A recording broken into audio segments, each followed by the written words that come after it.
Selamat pagi kelas 9. Hari ini kita akan ketemu lagi di mata pelajaran SBK. Kita akan masuk di materi bab yang pertama yaitu seni grafis. Materi ini ada di e-book halaman 152 SBK kelas 9. Tujuan pembelajaran kita kali ini adalah setelah mempelajari bab ke-9 ini, siswa diharapkan mampu mendefinisikan pengertian seni grafis, mengidentifikasi berbagai jenis karya seni grafis, mengidentifikasi berbagai alat dan bahan berkarya seni grafis, mengklasifikasikan beragam karya seni grafis. Yang selanjutnya adalah pengertian seni grafis. Seni grafis termasuk karya seni rupa dwi mantra yang dibuat untuk mencurahkan ide atau gagasan dan emosi seseorang dengan menggunakan teknik cetak, sehingga memungkinkan pelipat gandaan karyanya. Istilah seni grafis dikenal juga dengan seni mencetak. Grafis berasal dari bahasa Yunani graphein yang berarti menulis atau menggambar. Istilah grafis dalam bahasa Inggris adalah graph atau grafik yang berarti dapat membuat tulisan, lukisan dengan cara ditoreh atau digores. Cetakan yang dimaksud di sini adalah berupa negatif film yang bisa menciptakan bentuk, gaya, warna maupun ragamnya yang sama. Karya seni grafis umumnya dibuat di atas kertas. Pada teknik monotype, prosesnya mampu menciptakan salinan karya yang sama dalam jumlah banyak. Ini yang disebut dengan proses cetak. Seni grafis diciptakan di atas permukaan yang disebut dengan plat atau medium cetak. Plat yang dijadikan sebagai media ini meliputi papan kayu, logam, lembaran kaca akrilik, lembaran linoleum atau batu litografi. Seni grafis lainnya disebut juga dengan cetak saring, menggunakan lembar kain berpori atau screen printing yang direntangkan pada sebuah rangka. Sehingga kegiatan mencetak merupakan suatu cara memperbanyak gambar dengan alat cetak atau acuan atau klise.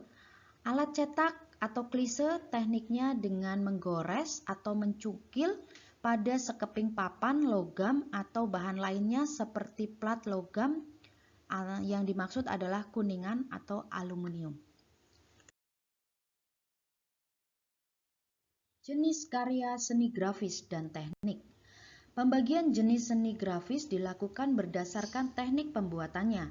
Bahan dan alat yang dipakai juga beragam sesuai dengan teknik yang digunakan. Jenis-jenis seni grafis berdasarkan teknik pembuatannya dapat dibedakan sebagai berikut. Anak-anak simak baik-baik ya. Yang pertama adalah cetak tinggi atau teknik relief atau teknik cungkil. Cetak tinggi menggunakan klise atau acuan atau alat cetak yang akan menghasilkan gambar dari bagian yang menonjol. Stempel merupakan salah satu alat untuk mencetak gambar atau tulisan dengan teknik cetak tinggi. Kemudian yang kedua adalah cetak dalam atau intaglio-print. Cetak dalam adalah seni cetak yang menggunakan klise dalam, artinya bagian dalam menyerap tinta dan akan membekas pada kertas. Jenis-jenis cetak dalam antara lain etsa, mezzotint, dry point, dan lain sebagainya. Nah, contoh yang anak-anak lihat, yang gambar burung itu adalah contoh dry point. Yang selanjutnya adalah cetak datar atau planografi print. Cetak datar adalah teknik cetak yang menggunakan klise datar dengan prinsip saling menolak dan menerima antara tinta dan air. Cetak datar adalah memperbanyak hasil cetakan dengan media permukaan yang datar. Teknik ini ditemukan pada abad ke-16 di Eropa. Klise cetak ini menggunakan batu cadas atau limestone, biasanya disebut dengan litografi. Nah, anak-anak bisa lihat contohnya. Kalau yang keempat adalah cetak saring.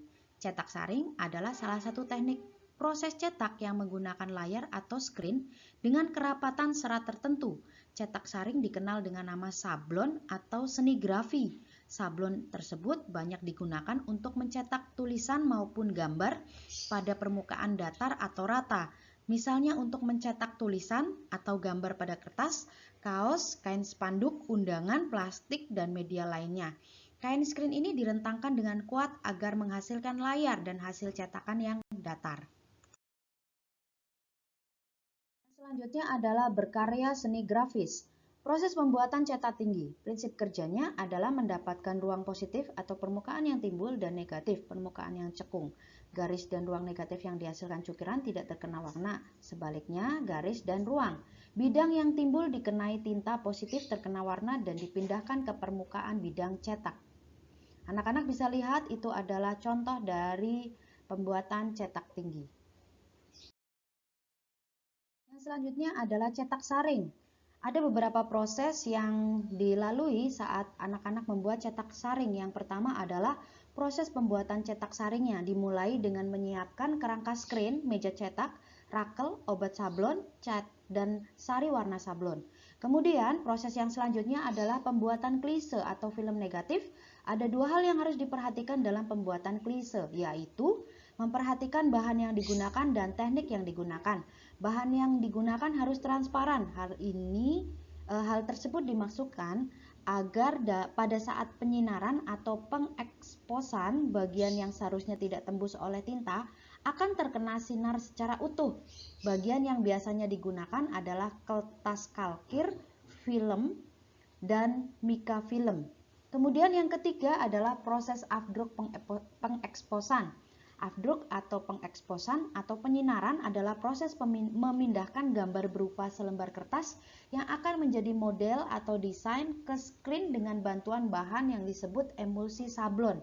Dan yang terakhir adalah proses mencetak.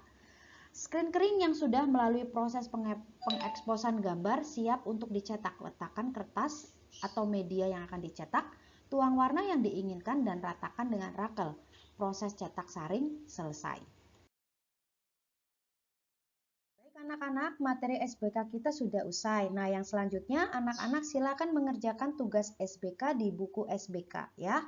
Berilah tanggal dan minta tanda tangan orang tua setelah anak-anak mengerjakan tugas SBK ini. Selamat belajar, Tuhan Yesus memberkati.